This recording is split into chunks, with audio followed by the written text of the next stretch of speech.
우리 신명기 34장 답히겠습니다. 오늘 받을 말씀은 신명기 34장 1절로 12절입니다.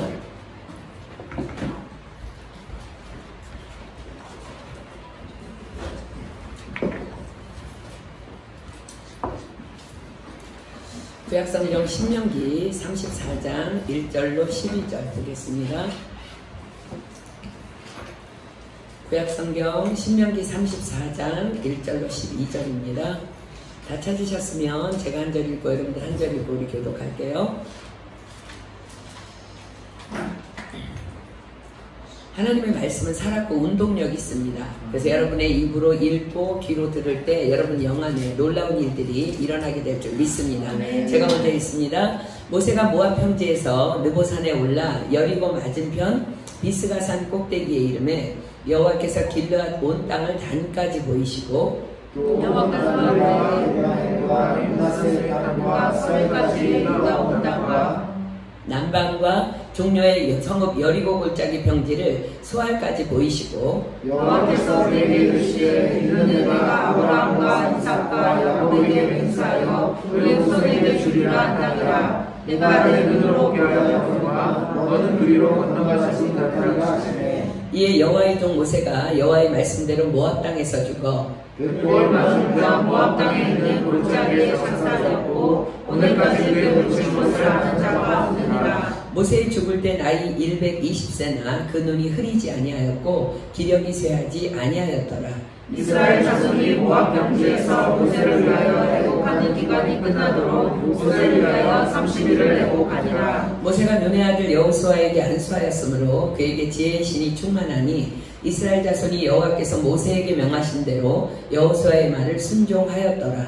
그 후에는 이스라엘 백성과 같은 선지자가 일어나지 못하였나니 모세는 여호와께서 대명하여 하시던 자요. 여호와께서 그를 애굽 땅에 보내사 바로와 그 모든 신하와 그 온 땅의 모든 이적과 기사와 모든 큰 권능과 위엄을 행하게 하심에 온 이스라엘 목전에서 그것을 행한 자이다. 아멘. 우리가 지금 함께 읽은 본문이 신명기 34장은요 신명기의 마지막 장이자 모세의 죽음에 대한 기록의 말씀입니다. 신명기서는 3번에 걸친 모세의 고별 설교로 구성되어 있습니다. 오늘 본문을 통해서 볼 수 있듯이 이 설교는 40년 광야 여정을 마치고 죽음을 눈앞에 두고 있는 모세가 곧 가나안에 입성하게 될 이스라엘 백성들에게 한 마지막 설교입니다. 자, 신명기 1장 1절로 3절로 가겠습니다. 지금 우리가 이제 공부할 거는 마지막 장인데 모세가 이제 설교하는 시점을 한번 보도록 하겠습니다. 신명기 1장 1절로 3절입니다. 신명기 1장 1절로 3절. 이는 모세가 요단 저편 숲 맞은편에 아라바 광야 곧 바란과 도벨과 라반과 하세롯과 디사합 사이에서 이스라엘 무리에게 선포한 말씀이니라. 호렙산에서 세일산을 지나 가데스 바네아에까지 10하루길이었더라.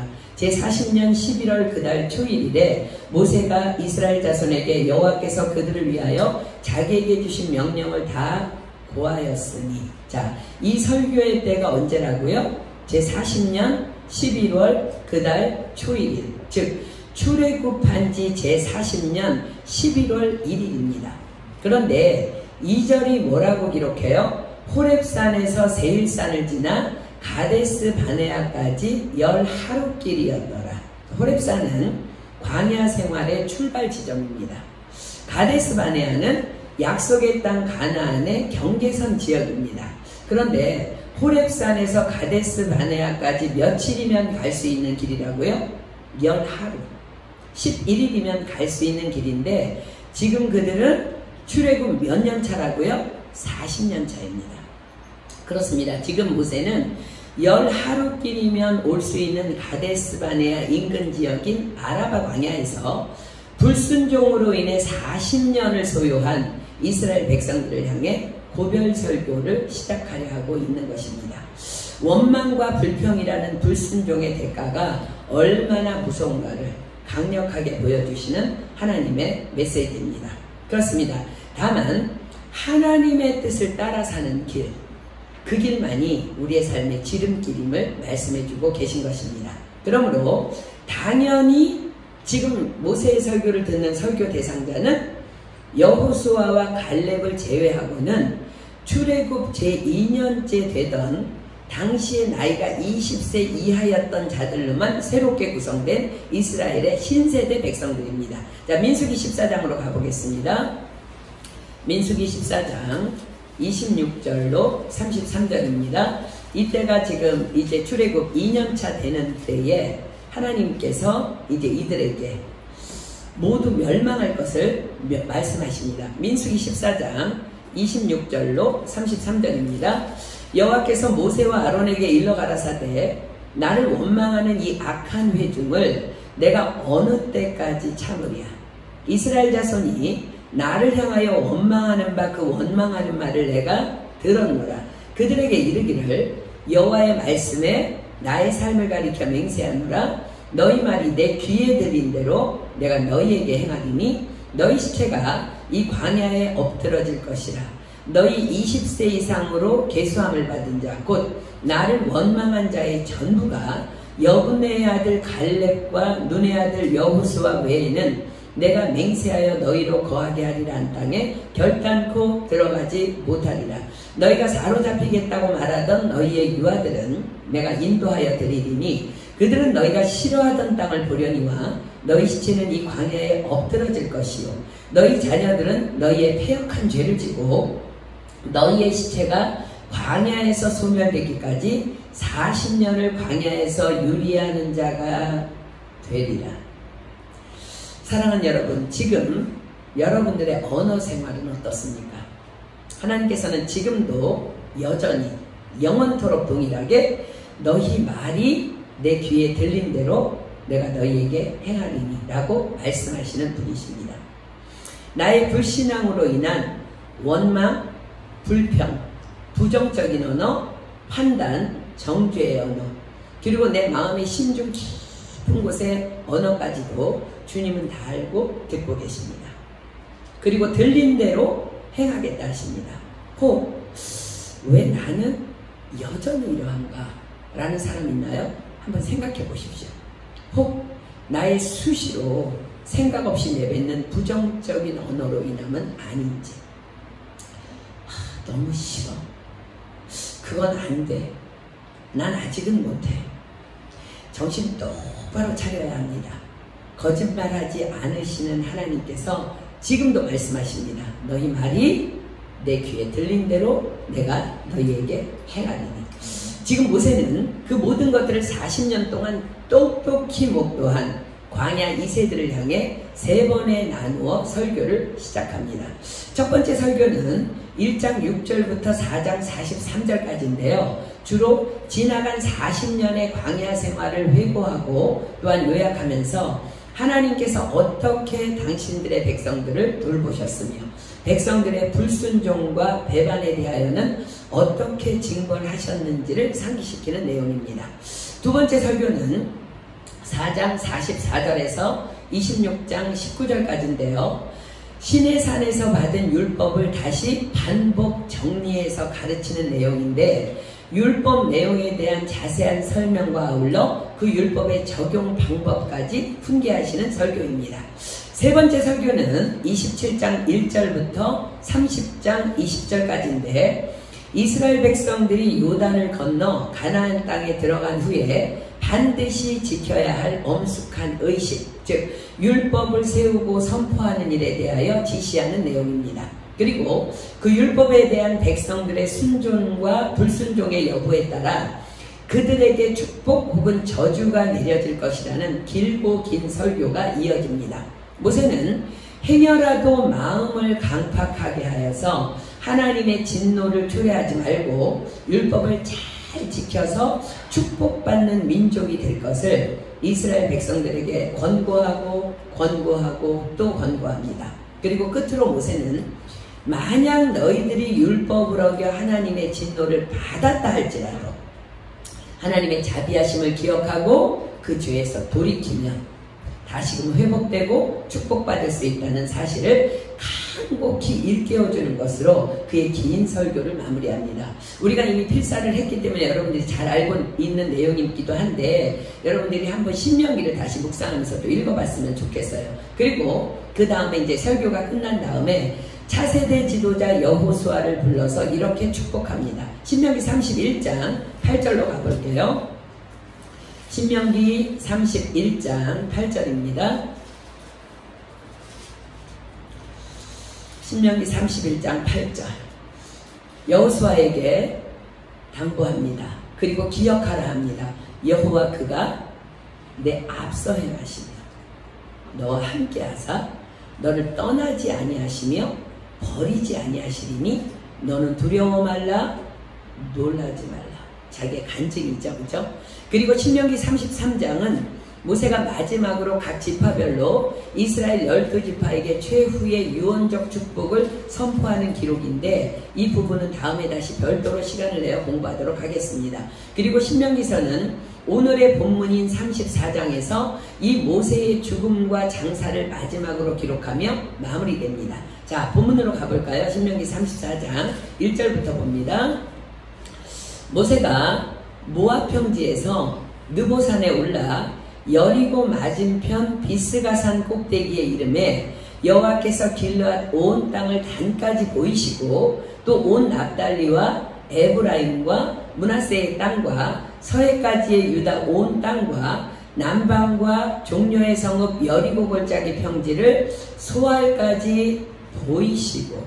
이 장면은 하나님께서 모세에게 약속하신 땅 가나안 전역을 친히 낱낱이 보여주시는 장면입니다.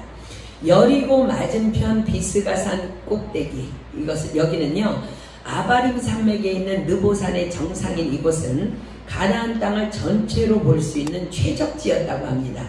하나님께서는 이곳에서 모세에게 길르앗 온 땅을 단까지 보이시고 또 온 납달리와 에브라임과 므낫세의 땅과 서해까지의 유다 온 땅과 남방과 종려의 성읍 여리고 골짜기 평지를 소알까지 보이셨다고 성경은 기록합니다. 이 말씀은요 그냥 멀리 대충 저기 보이지 저거 라는 정도로 보여주신 것이 아니라 구석구석 자세히 다 보여주셨다는 말씀입니다. 비스가산이 있는 모압 평지에서 단까지는 무려 160km나 된다고 합니다. 그러므로 이 말씀은 하나님께서 모세의 눈을 열어서 특별한 시력의 은혜를 베푸셔서 이곳까지 바라보게 하셨다는 것을 지금 의미하고 있습니다. 세계에서 가장 높은 히말리아 산은요 해발 8,800m입니다. 그 에베레스트 산 정상에서는요 가장 맑은 날을 기준으로 해서 모든 방향에서 211마일 즉 340km에 가까운 시야를 제공한다고 합니다. 우리 코로나로 막 공해가 없어지면서 막 에베레스트 보였다고 막 그런 보도도 나왔잖아요, 그죠? 그런데 지금 모세가 오른 느보산 정상은 해발 800m 정도로 추정합니다. 그렇다면 해발 8,000m인 히말리아 정상의 10분의 1로만 계산해도 시력이 좋은 일반적인 사람이 느보산 정상에서 정상적으로 볼 수 있는 전망은 약 34km에 불과합니다. 그런데 모세는 160km나 되는 가나안 온 땅 전역을 보게 되는 은혜를 하나님께 허락받은 것입니다. 그러나 이 모세는 그것을 눈으로 보는 은혜를 누렸을 뿐 그리로 들어가지는 못합니다. 왜일까요? 자, 우리가 잘 알고 있는 이유는 이러합니다. 민수기 27장입니다. 민수기 27장 14절.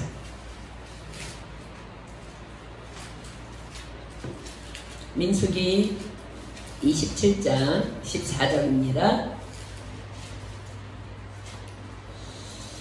민수기 27장 14절. 이는 신광야에서 회중이 분쟁할 때 너희가 내 계명을 거역하고 그 물가에서 나의 거룩함을 그들의 목전에 나타내지 아니하였음이니라. 이 물은 신광야 가데스의 무리바 물이니라. 자, 하나님 뭐라고 말씀하세요? 너희가 내 명을 거역하고 그 물가에서 나의 거룩함을 그들의 목전에 나타내지 아니하였음이라. 자, 나의 거룩함. 하나님의 거룩함을 나타낸다는 것이 뭐라고요? 하나님 말씀하신 그대로 행하는 것. 그것이 하나님의 거룩함을 나타내는 것입니다. 그런데 모세와 아론이 어쩌면 그토록 똑같은 패턴으로 38년째 불평하고 원망을 하는지, 그 패역한 이스라엘에게 참지 못하고 분노해서 반석에게 명하여 물을 내라. 그냥 말만 해. 그럼 반석에서 물이 나올 거야. 라고 하나님 말씀하셨는데, 이렇게 말씀하신 하나님의 명을 어기고 지팡이로 반석을 2번이나 치는 과오를 저질렀던 것입니다. 그러므로 어떤 상황에서든 우리는 반드시 기억해야 합니다. 하나님의 뜻은 이것이니 너희의 거룩함이라. 그렇습니다. 모세는 하나님의 거룩을 나타내지 않은 그 사건으로 가나안 땅에 들어가지 못한 것이라고 지금 성경은 기록합니다. 그런데 오늘 우리가 본문을 통해 보게 되는 모세의 마지막 기록들은요, 하나님께서 모세를 얼마나 사랑하시며 얼마나 아끼시며 또 이토록 사랑하는 종 모세를 과연 그 한 가지 과오로 인한 이유만으로 가나안 땅에 들어가지 못하게 하신 것일까?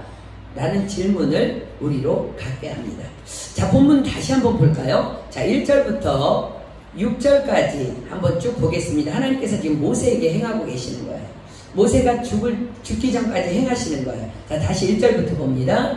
모세가 모압 평지에서 느보산에 올라 여리고 맞은편 비스가산 꼭대기에 이르매 여호와께서 길앗 온 땅을 단까지 보이시고 또 온 납달리와 에브라임과 므낫세의 땅과 서해까지의 유다 온 땅과 남방과 종려의 성읍 여리고 골짜기 평지를 수알까지 보이시고 여호와께서 그에게 이르시되 이는 내가 아브라함과 이삭과 야곱에게 맹세하여 그 후손에게 주리라 한 땅이라 내가 내 눈으로 보게 하였거니와 너는 그리로 건너가지 못하리라 하시매 이에 여호와의 종 모세가 여호와의 말씀대로 모압 땅에서 죽어 벳볼 맞은편 모압 땅에 있는 골짜기에 장사되었고 오늘까지 그 묘를 아는 자 없으니라. 자, 모압 땅에 있는 골짜기에 장사되었고 오늘까지 그 묘를 아는 자가 없으니라 라고 기록해요. 이것은 하나님께서 모세를 사람의 손을 통해서가 아니라 친히 장사하셨다는 말씀입니다. 자, 우리말 성경에는 그냥 골짜기에 장사되었고라고 기록하는데요. 불어 성경 갖고 있나요? 불어 성경과 영어 성경에는요, 하나님께서 모세를 장사하셨다라고 기록합니다. 그리고 오늘까지 그 묘를 아는 자가 없으니라 하십니다. 자, 그 이유에 대해서는 성경 어디에도 기록이 없으므로 우리는 알 수 없습니다.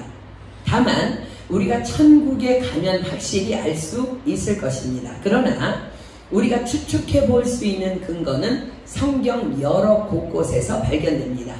먼저는 공관복음인 마태, 마가, 누가복음에 동일하게 기록하고 있는 변화산에서의 모세의 등장입니다. 자, 누가복음 9장으로 가볼게요. 누가복음 9장 22절로 36절까지 보겠습니다. 자, 여러분들 집중해서 주목하셔야 합니다. 그래야 그 이유를 발견할 수 있어요. 누가복음 9장 22절로 36절 제가 있습니다. 가라사대 인자가 많은 고난을 받고 장로들과 대제사장들과 서기관들에게 버림받아 죽임을 당하고 제3일에 살아나야 하리라 하시고 또 무리에게 이르시되 아무든지 나를 따라오려거든 자기를 부인하고 날마다 제 십자가를 지고 나를 좇을 것이니라. 누구든지 제 목숨을 구원코자 하면 잃을 것이요 누구든지 나를 위하여 제 목숨을 잃으면 구원하리라. 사람이 만일 온 천하를 얻고도 자기를 잃든지 빼앗기든지 하면 무엇이 유익하리요? 누구든지 나와 내 말을 부끄러워하면 인자도 자기와 아버지와 거룩한 천사들의 영광으로 올 때에 그 사람을 부끄러워하리라. 내가 참으로 너희에게 이르노니 여기 섰는 사람 중에 죽기 전에 하나님의 나라를 볼 자들도 있느니라. 이 말씀을 하신 후 8일쯤 되어 예수께서 베드로와 요한과 야고보를 내리시고 기도하시러 산에 올라가사 기도하실 때에 용모가 변화되고 그 옷이 휘어져 광채가 나더라. 문득 두 사람이 예수와 함께 말하니 이는 모세와 엘리야라. 영광 중에 나타나서 장차 예수께서 예루살렘에서 별세하실 것을 말씀할세. 베드로와 및 함께 있는 자들이 고나여 졸다가 아주 깨어 예수의 영광과 및 함께 선 두 사람을 보더니 두 사람이 떠날 때에 베드로가 예수께 여짜오되 주여 우리가 여기 있는 것이 좋사오니 우리가 초막 셋을 짓되 하나는 주를 위하여 하나는 모세를 위하여 하나는 엘리야를 위하여 하사이다 하되 자기의 하는 말을 자기도 알지 못하더라. 이 말할 즈음에 구름이 와서 저희를 덮는지라. 구름 속으로 들어갈 때에 저희가 무서워하더니 구름 속에서 소리가 나서 가로되 이는 나의 아들 곧 택함을 받은 자니 너희는 저의 말을 들으라 하고 소리가 그침에 오직 예수만 보이시더라. 제자들이 잠잠하여 그 본 것을 무엇이든지 그때에는 아무에게도 이르지 아니하리라. 자, 예수님께서 제자들에게 무엇을 말씀하셨어요? 내가 고난을 받고 버림받아요 죽임을 당하고 제3일에 살아나야 하리라. 제자들은 이 말을 들어도 지금 무슨 말씀을 하시니 뭐야 무슨 소리지 어떻게 또 죽었는데 살아나 무슨 고난을 받는다는 거야. 자 27절에 뭐라 그래요? 그렇게 생각하고 있는데 여기 섰는 사람 중에 죽기 전에 하나님의 나라를 볼 자들도 있느니라 말씀하세요. 그리고 이 말씀을 하신 후 8일쯤 되어서 베드로와 요한과 야고보가 예수님을 따라 기도하러 산에 올라갔다가 천국을 보게 됩니다. 그런데 그곳에 누가 있었어요? 모세와 엘리야. 엘리야는 누구예요?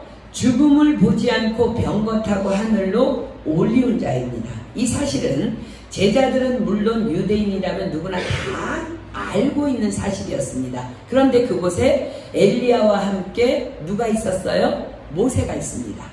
그리고 그들이 예수님과 무슨 대화를 나누었어요? 장차 예수님께서 갑자기 둘이 나타나더니 장차 예수님께서 예루살렘에서 돌아가실 것에 대해서 말씀을 나누었다고 기록합니다. 그리고 두려워하는 제자들이 구름 속에서 어떤 음성을 들어요? 이는 나의 아들 곧 택함을 받은 자니 너희는 저의 말을 들으라. 자, 예수님께서 말씀하신 내가 많은 고난을 받고 버림받아요 죽임을 당하고 제3일에 살아나야 하리라 하신 말씀을 너희는 잘 귀 기울여 들으라 하시는 말씀입니다. 왜 그 대화를 모세와 엘리야가 나타나서 나누는 장면을 제자들에게 보게 하셨을까? 예수님께서도 모세처럼 죽을 것이지만 죽지 않을 것이며 엘리야처럼 살아 하늘로 올리우실 것을 제자들에게 확신시켜 주시기 위함이라고 믿습니다. 즉 모세는 분명히 죽었지만 죽지 않았다는 것을 우리는 알 수 있습니다. 신약성경 유다서가 이렇게 기록합니다. 유다서 1장 9절입니다. 엘리야는 죽음을 맛보지 아니하고 병거 타고 하늘로 올라갔어요. 근데 유다서 1장 9절은 분명히 모세가 죽었다고 증거합니다. 자, 유다서 1장 9절 보세요. 유다서 1장 9절입니다. 신약성경 유다서 1장 9절 천사장 미가엘이 모세의 시체에 대하여 마귀와 다투어 변론할세. 자, 죽었으니까 시체가 있는 거죠. 감히 회방하는 판결을 쓰지 못하고 다만 말하되 주께서 너를 꾸짖으시기를 원하노라 하였거늘. 이게 이제 모세가 죽었다는 것에 대한 전부입니다. 성경 전체에서 보여주는 것 단 하나야. 하나님께서는 느보산 꼭대기에서 죽음을 맞이한 모세의 시체를 천사장 미가엘에게 아무도 모르게 골짜기에 장사하도록 명하셨고 그 일을 수행하고 있는 미가엘에게 마귀가 온 거예요. 마귀가 와서 왜 모든 이스라엘 백성들이 알 수 있는 곳에 장사를 해야지 아무도 모르는 곳에 장사를 하냐고. 넌 지금 뭘 모르고 있다고 막 참소하면서 내가 장사하겠다고. 그래야 백성들이 모세의 무덤에 와서 애국을 할 수 있지 않겠느냐고 방해를 했다는 거예요. 그러나 하나님의 명만을 따르며 수행하고 있던 미가엘 천사장은 회방하는 마귀에게 다만 이렇게 말합니다. 주께서 너를 꾸짖으시기를 원하노라. 왜 하나님은 모세의 시신을 아무도 알지 못하는 곳에 장사하도록 명하셨을까요? 그리고 왜 마귀는 다 알 수 있는 곳에 모세의 시신을 장사하기를 그토록 원했을까요? 자, 우리가 추측할 수 있는 첫째 이유는 이스라엘 백성들의 그들의 성품적인 수준으로 보아 모세의 무덤을 숭배의 대상으로 삼을지도 모르는 위험성이 분명히 있었기 때문입니다. 그래서 그토록 마귀는 그 일을 이루려고 미가엘 천사장과 다투었던 것입니다. 그러나 그보다 더 하나님께서 모세의 시신을 아무도 모르는 곳에 장사하도록 명하셨던 우리가 추측할 수 있는 더 큰 이유는 제자들에게 변화산에서 모세를 보여주셨다는 것에서 찾을 수 있습니다. 그렇습니다. 하나님께서는 모세를 곧 하늘로 올리시기를 위함이셨다는 것입니다. 그래서 모세는 분명히 죽었지만 죽지 않았다는 것을 우리는 알 수 있게 됩니다. 자, 제자들과 예수님이 함께 오른 변화산이 어디예요? 지금은 명칭이 이스라엘 땅이지만 그러나 그곳은 모세가 느보산 꼭대기에서 바라본 바로 그 가나안 땅입니다. 그렇습니다. 모세는 가나안 땅을 들어가지 못했지만 그러나 가나안 땅에 분명히 들어간 것입니다. 그곳은 가나안 땅과 감히 비교할 수 없는 것, 그러나 더 아름다운 하늘 가나안 땅에 들어간 것입니다. 자, 말씀 안에서 우리 더 확실한 근거를 좀 찾아보겠습니다. 민수기 12장 3절입니다. 민수기 12장 3절. 민수기 12장 3절입니다. 성경이 기록합니다. 이 사람 모세는 온유함이 지면의 모든 사람보다 승하더라. 그리고 그 온유한 모세는 또한 이러한 자라고 하나님은 말씀하십니다. 쭉 내려와서 6절로 8절 볼게요. 이르시되 내 말을 들으라. 너희 중에 선지자가 있으면 나 여호와가 이상으로 나를 그에게 알리기도 하고 꿈으로 그와 말하기도 하거니와 내 종 모세와는 그렇지 아니하니. 그 일반적인 선지자와 니보가 다르다는 거야. 그는 나의 온 집에 충성됨이라. 그와는 내가 대면하여 명백히 말하고 은밀한 말로 아니하며 그는 또 여호와의 형상을 보겠거늘 너희가 어찌하여 내 종 모세 비방하기를 두려워 아니하느냐. 자, 보세요. 성경이 모세에 대해서 뭐라고 기록해? 하나님이 뭐라고 기록하세요? 이 사람 모세는 온유함이 지면의 모든 사람보다 승하더라. 그는 나의 온 집에 충성됨이라.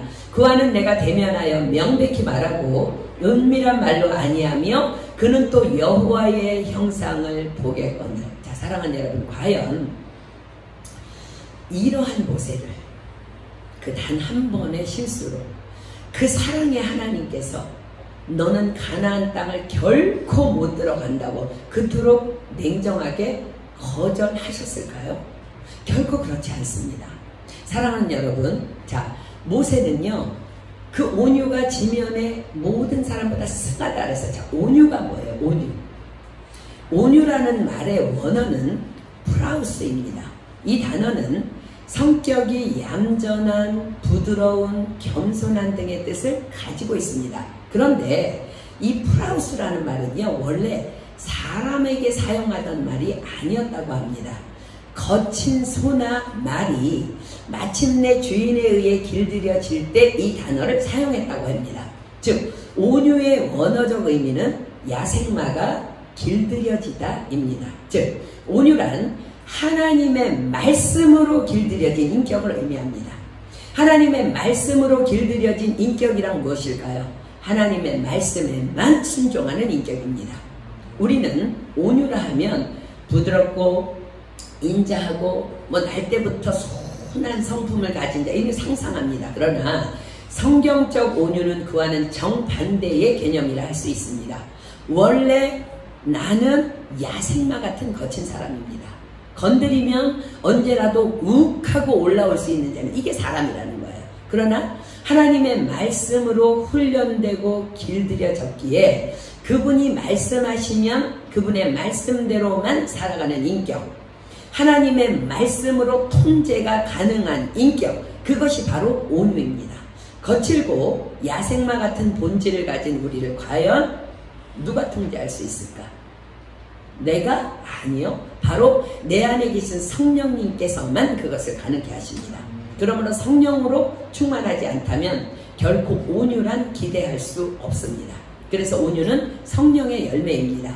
성령의 열매라는 것은 즉 예수님의 성품의 열매를 의미합니다. 자, 예수님께서 말씀하십니다. 마태복음 11장 28절로 30절입니다.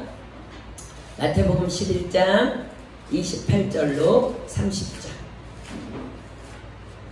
마태복음 11장 28절로 30절입니다.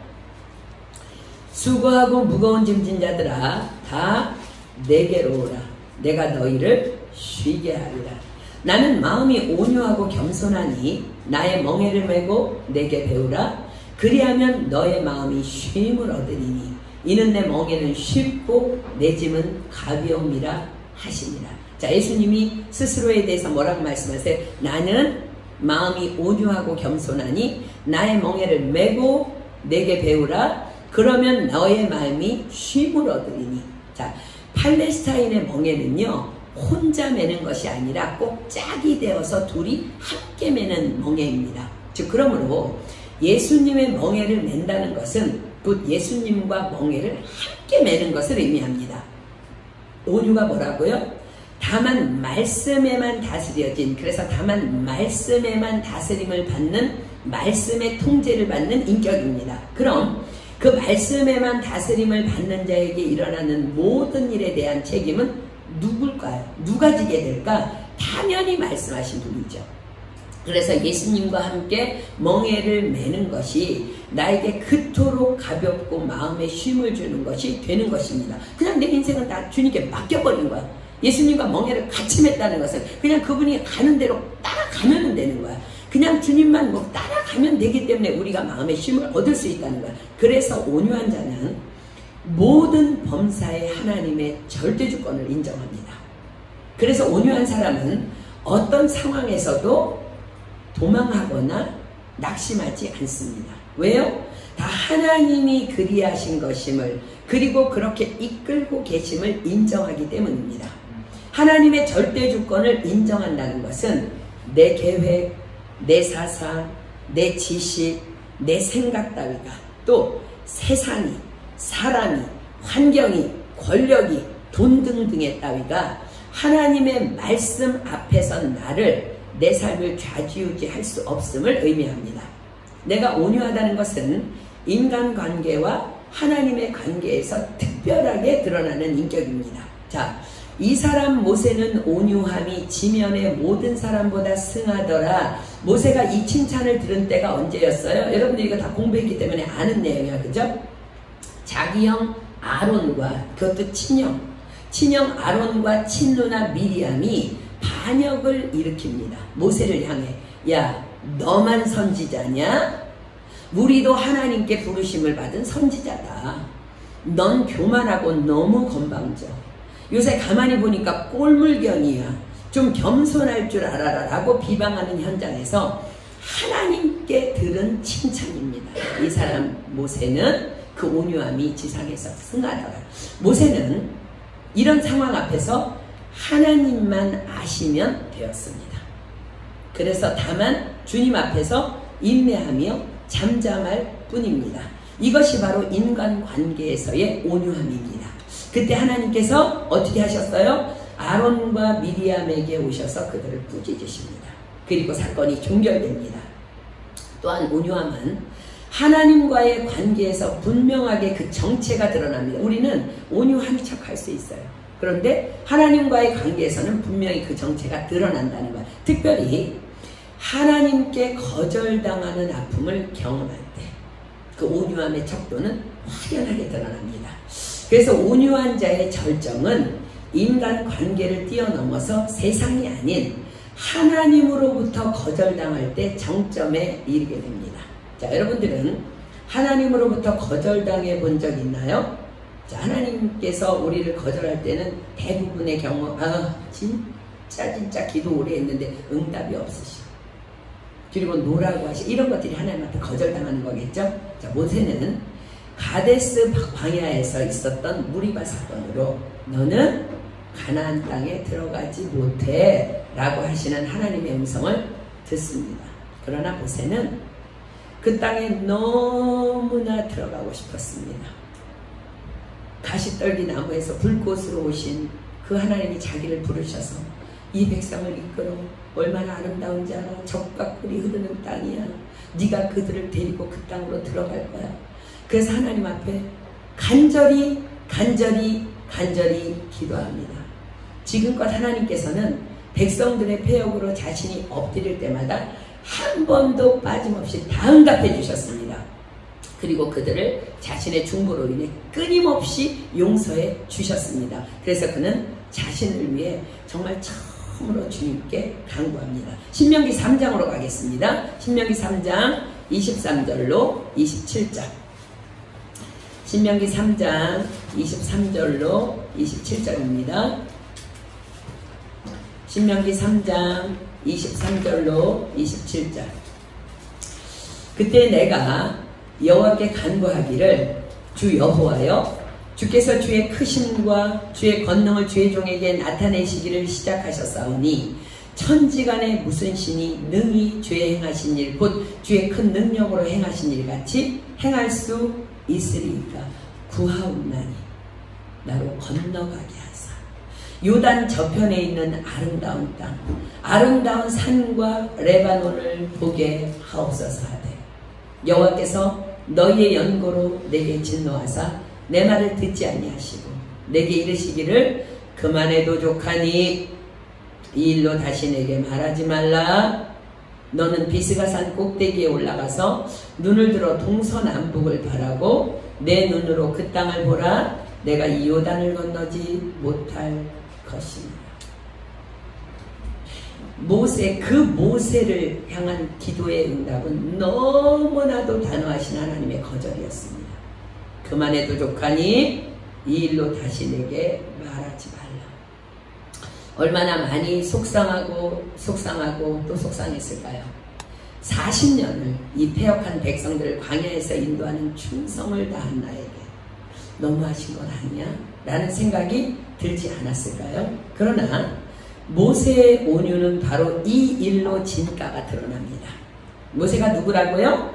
이 사람 모세는 온유함이 지면의 모든 사람보다 승하더라. 자, 온유함이 뭐라고요? 다만 말씀에만 길들여진, 다만 말씀대로만 행하는 인격이라 했습니다. 모세는 바로 더 이상의 어떤 망설임도 없이 이 하나님의 냉정한 거절 앞에서 아멘, 그리고 일어섭니다. 자, 증거를 한번 볼까요? 민수기 27장입니다. 민수기 27장 12절로 23절입니다. 민수기 27장 12절로 23절입니다. 여호와께서 모세에게 이르시되, 너는 이 아바림 산에 올라가서 내가 이스라엘 자손에게 준 땅을 바라보라. 본 후에는 내 형 아론이 돌아간 것 같이 너도 조상에게로 돌아가리니, 이는 신광야에서 회중이 분쟁할 때 너희가 내 명을 거역하고 그 물가에서 나의 거룩함을 그들의 목전에 나타내지 아니하였음이니라. 이 물은 신광야 가데스의 무리바 물이니라. 모세가 여호와께 여짜와 가로되, 모든 육체의 생명의 하나님이시여, 원컨대 한 사람을 이 회중 위에 세워서 그로 그들 앞에 출입하며 그들을 인도하여 출입하게 하사 여호와의 회중으로 목자 없는 양과 같이 되지 않게 하옵소서. 여호와께서 모세에게 이르시되, 눈의 아들 여호수아는 신에 감동된 자니 너는 데려다가 그에게 안수하고 그를 제사장 엘르아살과 온 회중 앞에 세우고 그들의 목전에서 그들에게 위탁하여 내 존귀를 그에게 돌려 이스라엘 자손의 온 회중으로 그에게 복종하게 하라. 그는 제사장 엘르아살 앞에 설 것이요, 엘르아살은 그를 위하여 우림의 판결법으로 여호와 앞에 물을 것이며 그와 온 이스라엘 자손 곧 온 회중은 엘르아살의 말을 쫓아 나가며 들어올 것이니라. 모세가 여호와께서 자기에게 명하신 대로 하여 여호수아를 데려다가 제사장 엘르아살과 온 회중 앞에 세우고 그에게 안수하여 위탁하되 여호와께서 자기에게 명하신 대로 하였더라. 그렇습니다. 이것이 바로 모세의 온유입니다. 자신의 청을 거절하시는 하나님 앞에서 모세는 곧바로 노 하는 그 하나님 앞에서 곧바로 아멘하고 일어나서 자신의 부재로 인해 공석이 될 다음 후계자를 하나님께 요청합니다.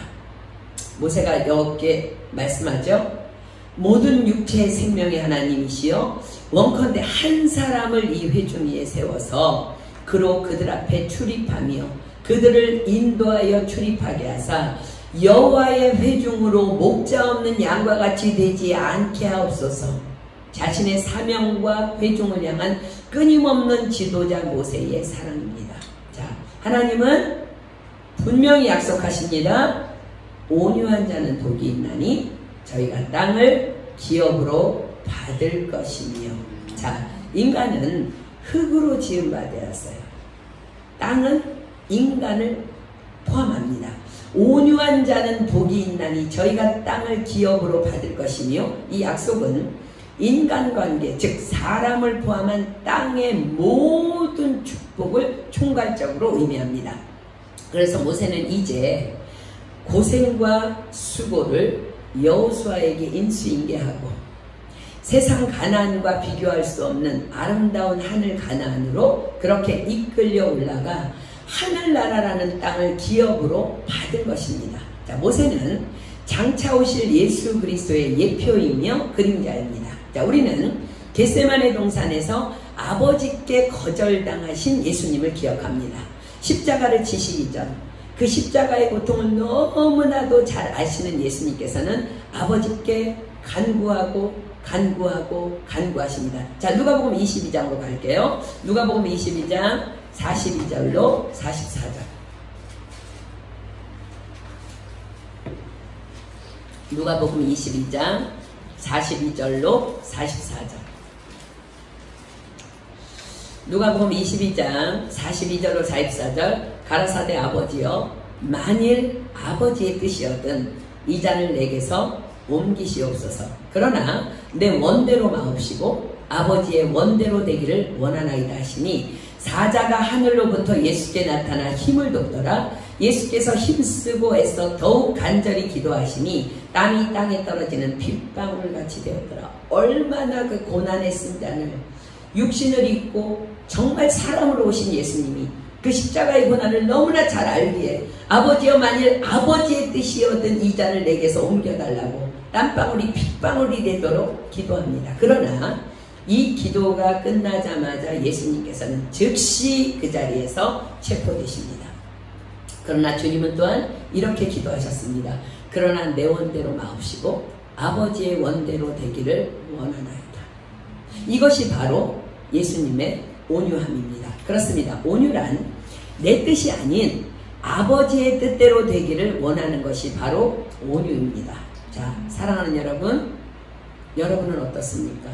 여러분 온유하십니까? 우리는 더불어 다윗의 온유를 기억합니다.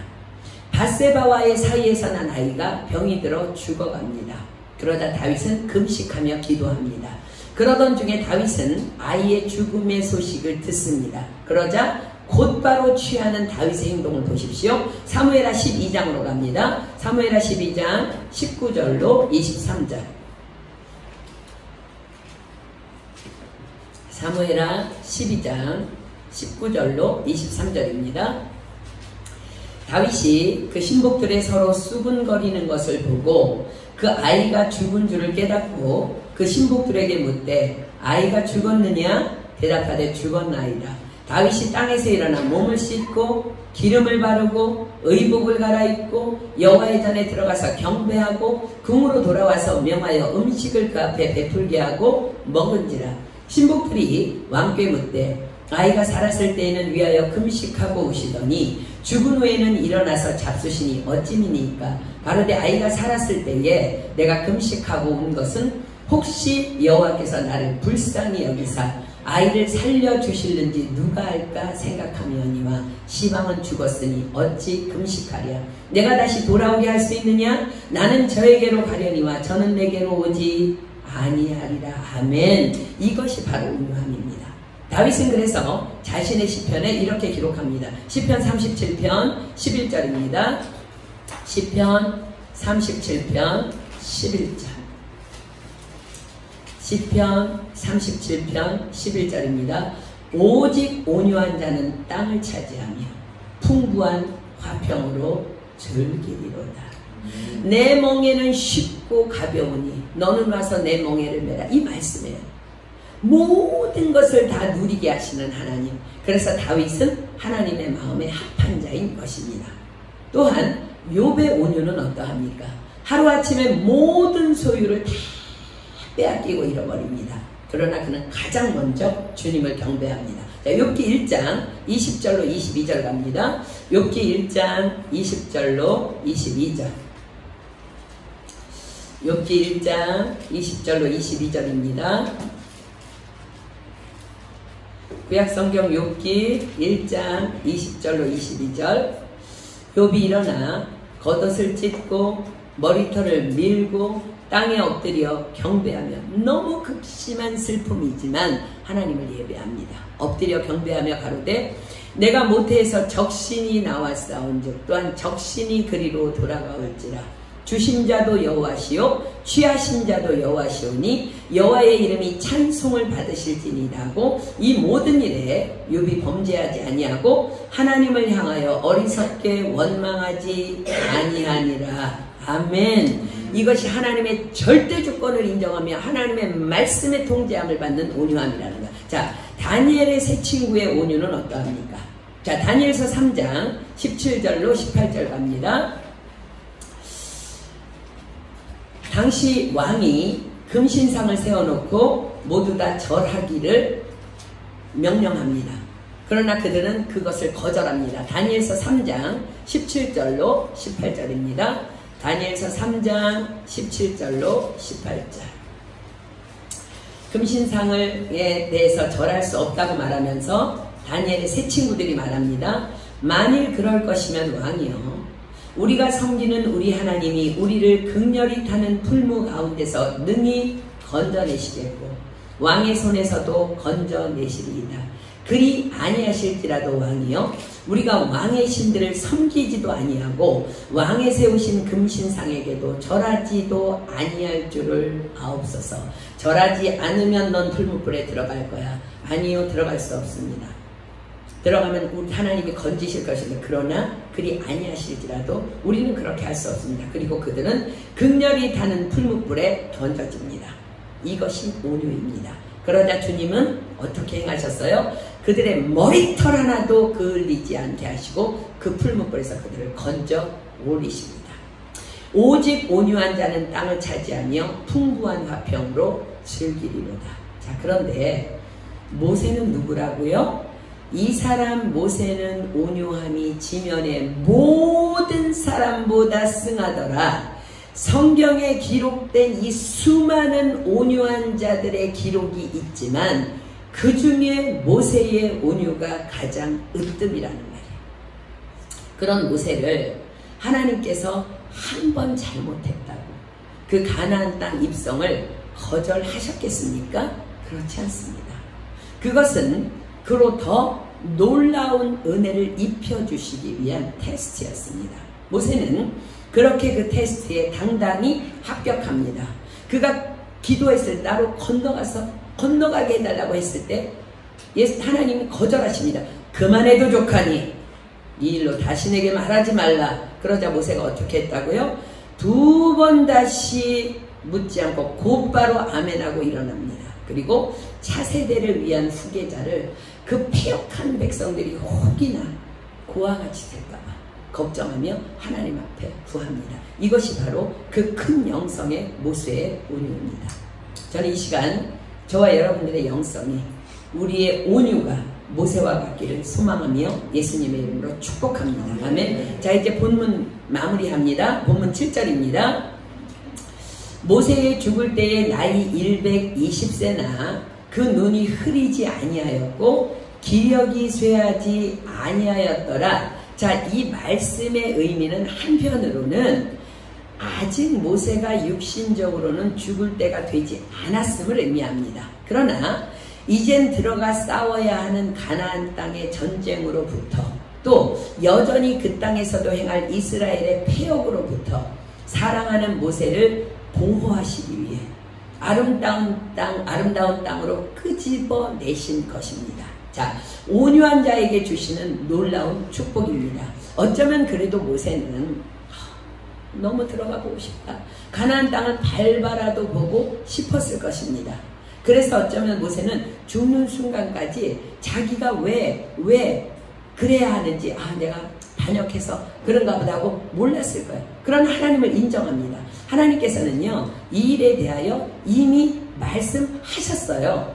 근데 모세는 그 땅에 들어가면 네가 엄청나게 고생을 할 거야 라는 걸 미리 알려주셨음에도 불구하고 모세는 가나안 땅에 너무 들어가고 싶어서 기억을 못합니다. 자, 신명기 31장 16절로 23절 아니 기억을 못한 게 아니라 듣지 않았던 거예요. 늘 그랬으니까. 자, 보세요. 신명기 31장은 30장까지 모세가 세 편의 설교를 끝난 다음에 하나님께서 모세에게 따로 말씀하시는 장면입니다. 신명기 31장 16절로 23절 여호와께서 모세에게 이르시되 너는 너의 열조와 함께 자려니와 자 보세요. 여기서 지금 하나님께서 하나님의 사랑을 드러내요. 너는 열조와 함께 자려니와 이 백성은 들어가 거할 그 땅에서 일어나서 이방신들을 음란히 쫓아 나를 버리며 내가 그들과 세운 언약을 어길 것이라. 그때 내가 그들에게 진노하여 그들을 버리며 내 얼굴을 숨겨 그들에게 보이지 않게 할 것인즉 그들이 삼킴을 당하여 허다한 재앙과 환난이 그들에게 임할 그때에 그들이 말하기를 이 재앙이 우리에게 임함은 우리 하나님이 우리 중에 계시지 않은 까닭이 아니냐 할 것이라. 그들이 돌이켜 다른 신을 쫓는 모든 악행을 인하여 내가 그때 반드시 내 얼굴을 숨기리라. 그러므로 이제 너희는 이 노래를 써서 이스라엘 자손에게 가르쳐서 그 입으로 부르게 하여 이 노래로 나를 위하여 이스라엘 자손에게 증거가 되게 하라. 내가 그들의 열조에게 맹세한 바 적과 꿀이 흐르는 땅으로 그들을 인도하여 드린 후에 그들이 먹어 배부르고 살찌면 돌이켜 다른 신들을 섬기며 나를 멸시하여 내 언약을 어기리니 그들이 재앙과 환난을 당할 때에 그들의 자손이 부르기를 잊지 아니한 이 노래가 그들 앞에 증인처럼 되리라. 나는 내가 맹세한 땅으로 그들을 인도하여 드리기 전 오늘날에 나는 그들의 상상하는 바를 아노라. 모세가 당일에 이 노래를 써서 이스라엘 자손에게 가르쳤더라. 여호와께서 또 눈의 아들 여호수아에게 명하여 가라사대 너는 이스라엘 자손을 인도하여 내가 그들에게 맹세한 땅으로 들어가게 하리니 마음을 강하게 하고 담대히 하라. 내가 너와 함께 하리라. 자, 사랑하는 여러분, 그런데요 더 놀라운 사실은요 모세가 가나안 땅에 들어가지 못할 것이라는 하나님의 계획된 예언은 이미 오래전 38년 전 광야에서 이미 선포되어졌었다는 사실입니다. 자, 민수기 14장으로 다시 가보겠습니다. 우리 아까 읽었던 말씀인데 10명의 정탐꾼의 원망과 불평으로 하나님께서는 이미 말씀을 주셨습니다. 민수기 14장 30절로 33절입니다. 여분네의 아들 갈렙과 눈의 아들 여호수아 외에는 내가 맹세하여 너희로 거하게 하리라 땅에 결단코 들어가지 못하리라. 너희가 사로잡히겠다고 말하던 너희의 유아들은 내가 인도하여 드리리니 그들은 너희가 싫어하던 땅을 보려니와 너희 시체는 이 광야에 엎드러질 것이요 너희 자녀들은 너희의 패역한 죄를 지고 너희의 시체가 광야에서 소멸되기까지 40년을 광야에서 유리하는 자가 되리라. 그렇습니다. 지금 뭐라고 말씀하세요? 여분네의 아들 갈렙과 눈의 아들 여호수아 외에는 내가 맹세하여 너희로 거하게 한 땅에 결단코 들어가지만 모세의 이름이 빠져있어요. 여호수아와 갈렙 외에는 들어가지 못한다고 했어요. 그렇습니다. 모세의 느보산에서의 죽음은 하나님의 이미 계획된 계획이셨습니다. 왜요? 그는 지면에서 온유함이 가장 승한 자였기 때문입니다. 아멘. 자, 본문 8절입니다. 이스라엘 자손이 모압 평지에서 애곡하는 기한이 맞도록 모세를 위하여 30일을 애곡하니라. 어디 있는지도 무덤도 없어, 시체도 없어. 근데 그냥 모세가 죽었다는 소식만 듣고는 30일 동안 우는 거야. 원래 장사는 7일 동안 지내는데 모세는 그만큼 큰 자였다는 거야. 자, 9절. 모세가 눈의 아들 여호수아에게 안수하였으므로 그에게 지혜와 신이 충만하니 이스라엘 자손이 여호와께서 모세에게 명하신 대로 여호수아의 말을 순종하였더라. 그 후에는 이스라엘에 모세와 같은 선지자가 일어나지 못하였나니. 모세는 큰 자라는 거야. 모세는 여호와께서 대면하여 아시던 자요, 여호와께서 그를 애굽 땅에 보내사 바로와 그 모든 신하와 그 온 땅의 모든 이적과 기사와 모든 큰 권능과 위엄을 행하게 하심에 온 이스라엘 목전에서 그것을 행한 자더라. 자, 사랑하는 여러분, 우리는 오늘 모세의 온유에 대해 그리고 그의 축복에 대해 말씀을 받았습니다. 그렇습니다. 온유란 넘어지지 않는 완전함이 아닙니다. 넘어질지라도 여전히 오뚜기같이 또 일어나는 거예요. 7번 넘어져도 8번 일어나서 여전히 하나님의 말씀으로만 다스림을 받고 하나님의 말씀으로만 통제받고 하나님의 말씀으로만 호흡하며 사는 것입니다.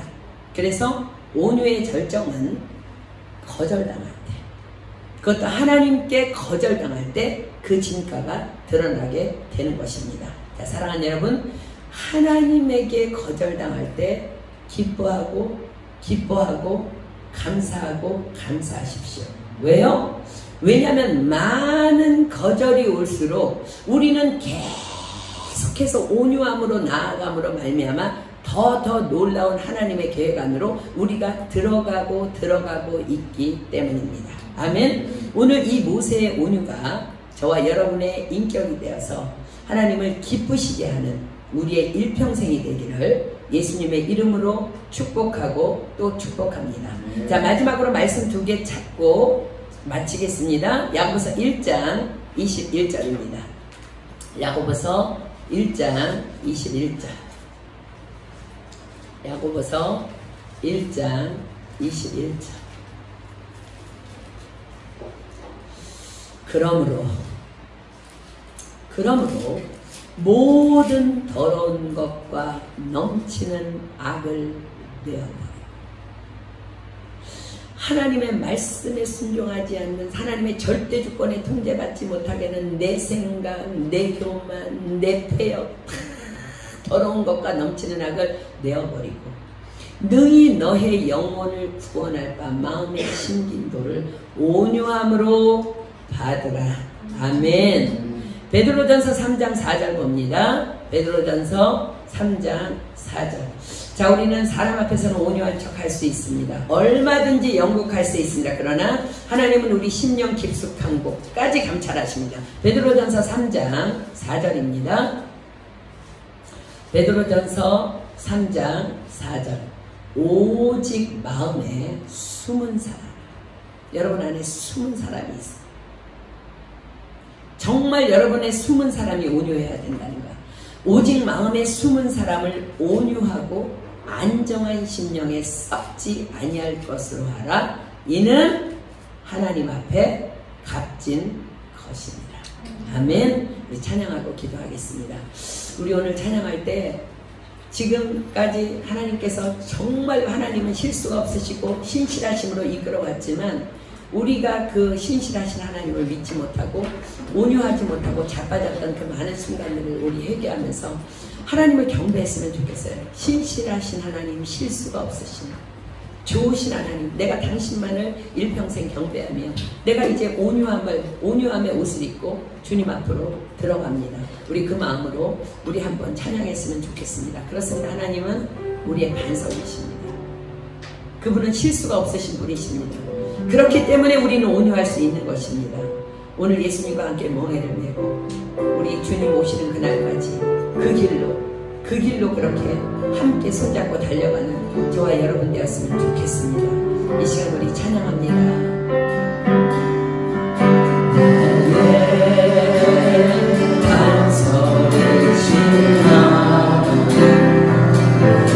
내 가진 모든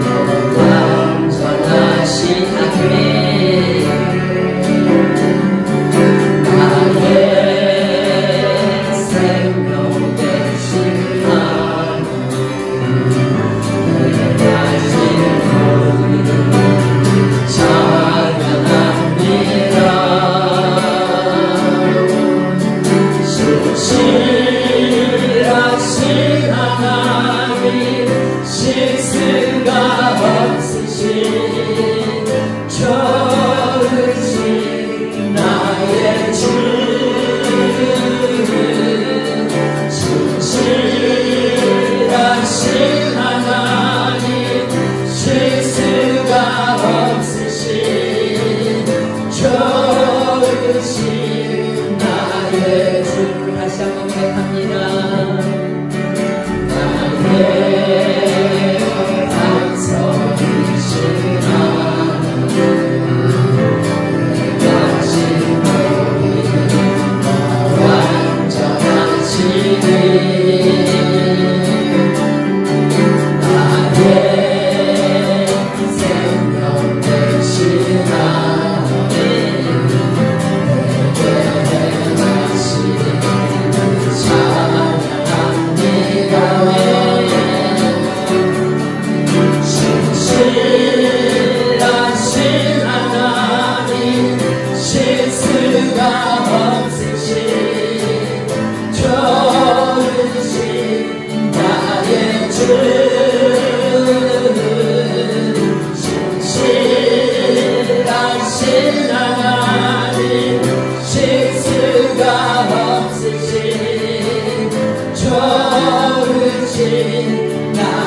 신실하신 하나님, 신실하신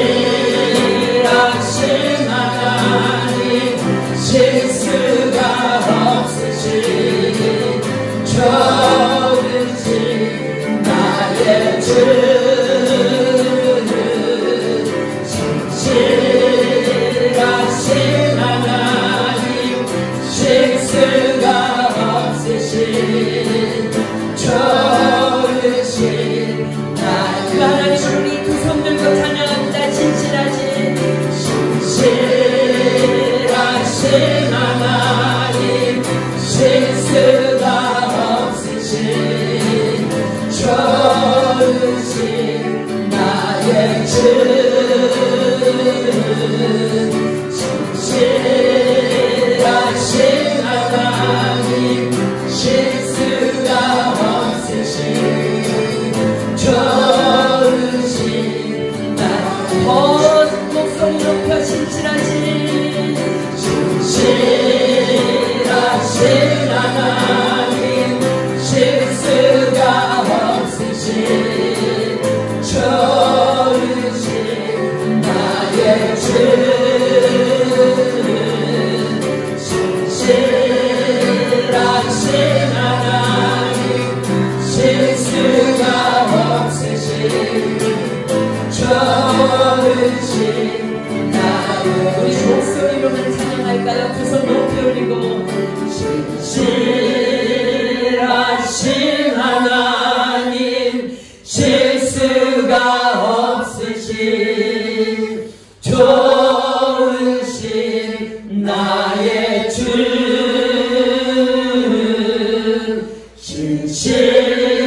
신실하신 하나님, 실수가 없으신 좋으신 나의 주.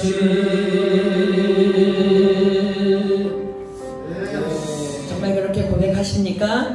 이 시간에 눈 감습니다. 우리 시간 말씀 두 가지 붙잡고 기도합니다. 하나님 오늘 이 시간 우리에게 명하십니다. 그러므로 모든 더러운 것과 넘치는 악을 내어버리고 능히 너희 영혼을 구원할 바 마음의 신긴도를 온유함으로 받으라. 오직 마음에 숨은 사람을 온유하고 안정한 심령에 썩지 아니할 것으로 하라. 이는 하나님 앞에 값진 것입니다. 사랑하는 여러분, 예수님은 온유하고 겸손하신 자입니다. 우리는 다만 그분과 함께 멍에만 매면 되는 것입니다. 그리고 그 온유하고 겸손하신 그 예수님은 너무나 신실하신 하나님이기에 우리가 온유할 수밖에 없는, 온유해야만 합당한, 경배받으시기에 합당한 하나님이십니다. 이 시간 우리 기도할 때 주여, 지금까지 내 안에 있던 모든 더러움을 주님 앞에 꺼내어 놓습니다. 성령의 소멸하는 불로 오셔서 다 불태우시고 소멸시켜 주시고, 오직 내 안에 내 숨은 사람 안에 내 머리끝부터 발끝까지 세포 구석구석까지 당신의 온유함으로 덧입혀 주시옵소서. 내가 온유함으로 주님 앞에 나아갑니다. 내가 다만 온유함이기를 소망합니다. 내가 하나님의 절대 주권을 인정합니다. 하나님, 이 사람 모세는 온유함이 온 모든 지상의 사람보다 승하였더라 하던 그 칭찬을 하나님 내가 받기를 소망합니다. 그래서 하나님의 기쁨이 되기를 소망하오니 하나님, 내가 온유한 자가 될 수 있도록 이 시간 성령의 권능으로 나를 옷 입혀 주시옵소서. 우리 시간 주여 삼창합니다. 시작. 주여 주여 주여.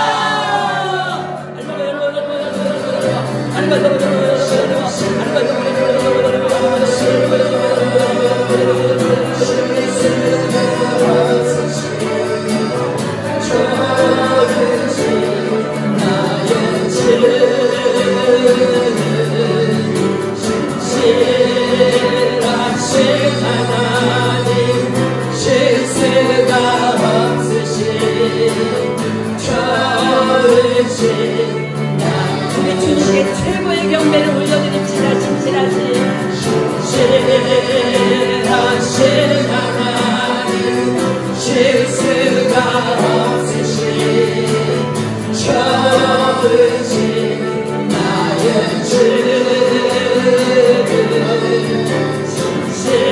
진실하신 하나님, 실수가 없으신 좋으신 나의 주.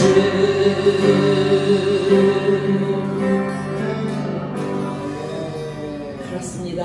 주님은 신실하신 분입니다. 너무나 좋으신 아름다우신 분이십니다. 그래서 우리는 그분을 따를 수 있는 것이며, 그래서 우리는 온유함의 몽해를 맬 수 있는 것입니다. 사랑하는 여러분, 하나님께서는 우리에게 항상 기뻐하라, 쉬지 말고 기도하라, 범사에 감사하라고 명하고 계십니다. 온유는 내 작은 일상생활에서 만나는 모든 작은 것들에 감사하는 것부터 출발합니다. 온유는 내 일상에서 일어난 모든 일들을 하나님의 명령이기 때문에 기뻐하는 것에서부터 출발합니다. 그래서 온유한 자는 다투지 않습니다. 그래서 온유한 자는 그 자리를 피하지도 않습니다.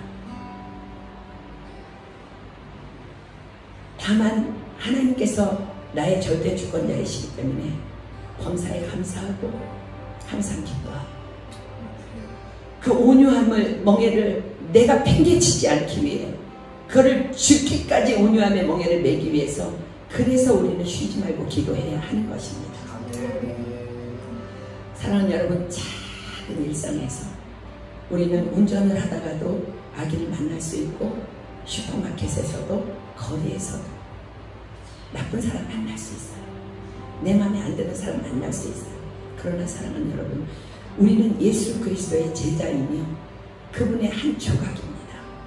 우리는 예수 그리스도를 믿는 예수 그리스도의 향기입니다. 우리는 예수님과 함께 멍에를 진 자입니다. 범사에 감사해야 합니다.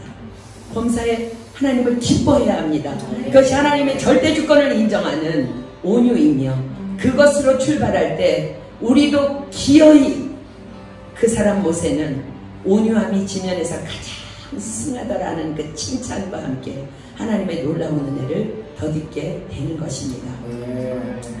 제가 어제 저녁에 한 미국 목사님의 간증을 들었는데요, 그분이 교통사고를 당했답니다. 그래도 감사한 것은 차는 다 망가졌는데 자신의 몸은 그렇게 다치지 않아서 병원에 잠깐 입원해 있었는데, 자기는 아무 생각이 없었는데 하나님께서 말씀하셨대요. 차를 구입하지 말아라. 그래서 차에 대한 생각도 안 했는데 이게 무슨 소리일까? 여러분, 미국에서는 차가 없이 생활한다는 것은 참 불가능한 일입니다. 퇴원을 해서도 너무나 불편했지만 하나님께서 차를 구입하지 말라고 그랬기 때문에 계속해서 차를 사지 않고 있었답니다. 그런데 이거는 뭔가 잘못된 음성인가? 그리고 자동차를 사러 갔는데 계약하기 직전에 하나님이 말씀하신 그게 다시 기억나서 다시 돌아왔답니다. 그리고 너무 불편해서 견딜 수가 없어서 어떻게 하나 하나님 앞에 기도하는데 어느 날 집회가 있어서 집회에 가야 하는데 자동차가 없으니까 어떤 성도 한 분이 함께 라이드를 해서 가는데 목사님 차 안 사십니까? 라고 묻더라는 거예요. 그래서 아직은 하나님께서 차를 사라고 말씀하지 않아서 내가 차를 못 사고 있다네 라고 말했는데 그 다음날 놀랍게도 자기가 꿈꾸지도 못하는 너무나 좋은 차를 살 수 있는 금액의 수표가 자신 앞으로 배달됐다는 거예요. 그분은 그게 자기의 작은 간증이지만 너무나 그 안에는 자기가 견딜 수 없는 그 시간들을 견디며 하나님의 그 온유를 붙잡았기 때문에 가능했던 축복이었다고 간증했습니다. 우리도 하나님의 음성에 민감해야 합니다. 때로는 하나님은 우리를 불편하게 하실 거예요. 우리를 힘들게 하실 거예요. 우리를 어렵게 하실 거예요. 그러나 테스트입니다. 그 온유한 모세를 기도 그만하라고 이제 더 이상 말하지 말라고 거절하셨을 때는 모세를 너무 사랑하시기 때문에 그 가나안 땅에 들어가서 고생시키지 않기 위한 하나님의 계획이셨다는 것을 날마다 기억하십시오. 그리고 우리 온유함으로 예수님과 함께 멍에를 메고 한 걸음 한 걸음 나아가는, 그래서 하나님의 기쁨이 되는 저와 여러분 되기를 예수님의 이름으로 축복합니다. 우리 시간 기도하겠습니다. 하나님 감사합니다. 망나니 같던 우리들을 야생마처럼 거칠고 정말 말썽 부리기를 분노하기를 쉽게 하는 우리를 오늘 예수 그리스도의 온유와 겸손의 멍에로 철컥 우리 목에 채워주셔서 감사합니다. 하나님 이제는 주님만 바라보며 주님 손을 붙잡고 갑니다. 내가 몸부림쳐야 내 몸만 고단할 것입니다. 예수님은 나를 절대 놓지 않으실 것이며 나를 끌어안고 내 팔을 잡고 내 손을 잡고 천상을 향해 주님은 나를 이끌어 주실 것을 확신합니다. 다만 온유할 수 있도록 성령님 기름 부어주시고 내 심령의 숨은 사람 속속들이 세포까지도 온유할 수 있도록 성령님 기름 부어주시고 기름 부어주시고 기름 부어주시옵소서. 오늘도 이 자리에 나올 수 있도록 우리를 축복하시고 우리를 온유함으로 옷 입혀주신 주님을 찬양하고 감사드리오며 이 모든 기도 예수님의 이름으로 감사하며 간절히 기도드립니다. 아멘. 하늘에 계신 우리 아버지여, 이름이 거룩히 여김을 받으시오며 나라의 임하옵시며 뜻이 하늘에서 이룬 것 같이 땅에서도 이루어지이다. 오늘날 우리에게 일용할 양식을 주옵시고 우리가 우리에게 죄 지은 자를 사하여 준 것 같이 우리의 죄를 사하여 주옵시고 우리를 시험에 들게 하지 마옵시며 다만 악에서 구하옵소서. 대개 나라와 권세와 영광이 아버지께 영원히 있사옵나이다. 아멘.